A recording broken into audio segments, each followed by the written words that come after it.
Alright everyone, welcome back to another video. Last time we left off with the British drive, showing it from the beginning to the end with this map. We're now on to the Allied invasion of French North Africa. November 7th to 8th, 1942. Americans land in French North Africa. Early on, November 8th, a few hours after the first parties of the American Expeditionary Force had been put ashore at many points on the coast of Algeria and Morocco, the world heard the news of the greatest combined military operation in history. In the statement issued from Allied headquarters, it was revealed that the entire operation were under the supreme command of Lieutenant General Dwight D. Eisenhower of the United States Army, and were supported by powerful units of the Royal Navy and Allied Air Forces. Steps were taken immediately to inform the French people by radio and leaflets of the landings and to assure them that the Allies sought no territory and had no intentions of interfering with the French authorities in Africa. The landings were designed to forestall the occupation by Axis powers of any part of North or West Africa, and to deny possible attacks might be launched against the Atlantic seaboard of the Americans and British West Indies. They also provided an effective second front for relieving the great pressure on the Russians and, moreover, were the first bold step towards the liberation of France. The timing of the landings in French North Africa coincided with the 8th Army's offensive against Rommel in the Western Desert. The outstanding initial success was due only to perfect cooperation between the Allied forces, but also the great secrecy which had been maintained.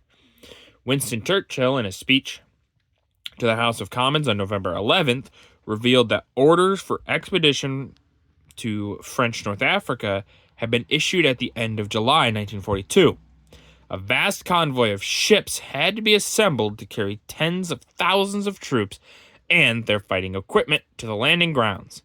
This armada included more than 500 transports with about 350 protecting naval vessels. Powerful air cover was provided for the convoy all the time it was at sea, and despite the very great hazards of the route across the Atlantic and through the western Mediterranean, all the ships arrived safely. The troops disembarked under the cover of darkness and were convoyed from the transports to the beaches in auxiliary landing craft. The pictures show part of the huge convoy heading for Africa. Yeah, look at this. There's just ships going on forever, ever and ever and ever. Obviously, like they said, there was hundreds of ships here. So, it's just crazy. American Eagles at rest in their nest en route to Africa. November 1942. Protection for Allied convoy. Dauntless dive bombers of the U.S. Navy are lined up, ready for the action on deck of an escort aircraft carrier in this great African convoy scene. Here, for miles, the horizon is dotted with ships and the great movement of men and equipment, traveling under the protection of the planes, battleships, and warships of the combined American and British fleets. Yeah, they need the dive bombers, obviously, for any Axis power. Although, let's be real here, the Axis don't really have the naval power at this point to really effectively threaten this convoy. Now, it could threaten it in the sense of discovery, but there's a good chance the Axis already knew this was coming. I mean, you can't hide this many ships that easily. But the biggest threat, obviously, would be U-boats. But many U-boats would probably avoid this because of the just massive ships, you know. They would be like, I'm not getting close to that. That's almost a surefire way to die.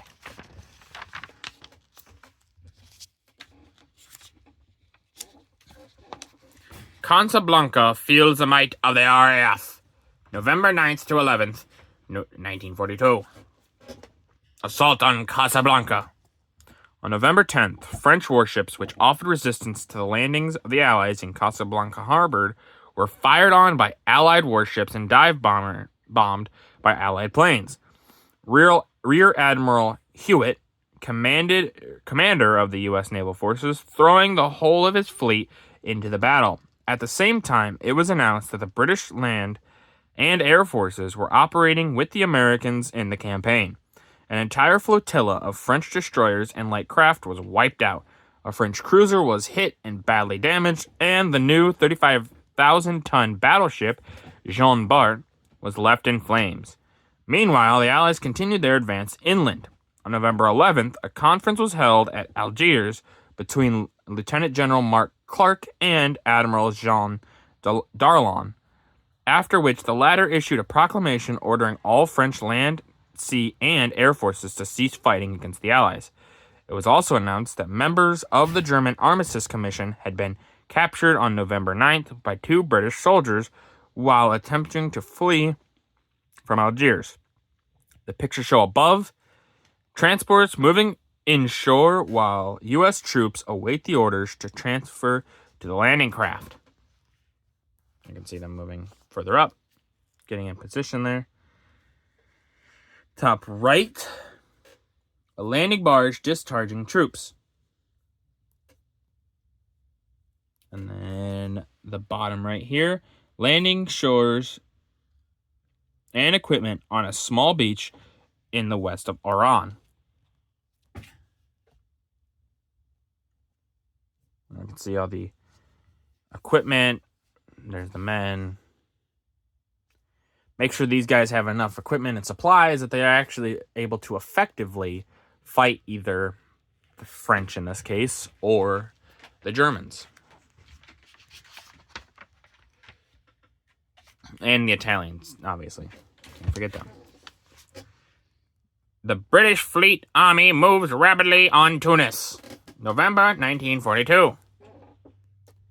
First battles in Tunisia. After the Allied landings in North Africa early in November, the Germans seized control of Bizerta and Tunis and formed a strong defensive ring around them. On November 15th, British and American advance troops crossed the frontier into Tunisia. British paratroopers were dropped at many key points, seizing airfields and taking prisoners. After preliminary tank and infantry clashes and the routing of an enemy mechanized column on November 20th, heavy fighting developed as the Allies advanced towards the German fortified lines west, south, and east of Bizerta. On November 27th, after overcoming stiff enemy resistance, the British First Army occupied Mejez El Bab, 32 miles west of Tunis. On the following day, General Anderson pressed forward with strong air support for another 17 miles and entered the town of Teboruba.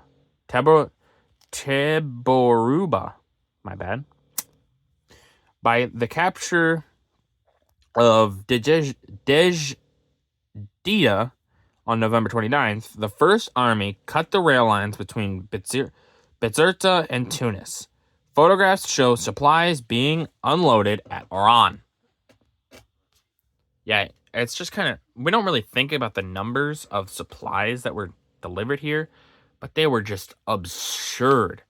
The Allies supply these guys with like hundreds of tons of supplies. It's just, I mean, you need all this supplies for a huge army, but we just don't really comprehend the amount that was really used. American tanks and tank destroyers in action in Tunisia, November 1942. Advance in the desert. An American tank of an armored division moves across the desert as the Allies advance into Tunisia gets underway. Immediately following the landings in North Africa, Axis forces were rushed into Tunisia by sea and air. As early as November 16th, Allied advanced units encountered enemy patrols 60 miles west of Tunis. The leading units of the British First Army and American reinforcements of men and machinery reached Medjez el Bab, 30 miles south of Tunis on November 25th. Ready for foe's tanks. An American tank destroyer company moving up to the front in Tunisia sector over roads which are nothing but dust. On November 15th, orders were issued for the movement of French troops then at Algiers and Constantine to protect the southern flank of the American and British units, which were now advancing into Tunisia along the coastal corridor crossing the frontier. The French units were reinforced with American troops, including tank destroyers as seen above. Obviously, they're prepared for anything. They need these reinforcements because the French have been fighting hard on technically both sides, but yeah, Americans basically bolster the lines where they're needed, and then also start fighting. And the Americans will have some pretty bad defeats, mostly because we come into this as Americans do most, and just go, well, we can do whatever, and they just go in, and then they take some defeats, and they learn from it, and then they become better fighters as they go. But that's going to do it for this video. If you guys liked the video, leave a like. If you didn't, leave a comment. Tell me what I can improve on. I always appreciate your feedback. And as always, subscribe. It really does help out the channel. Thank you.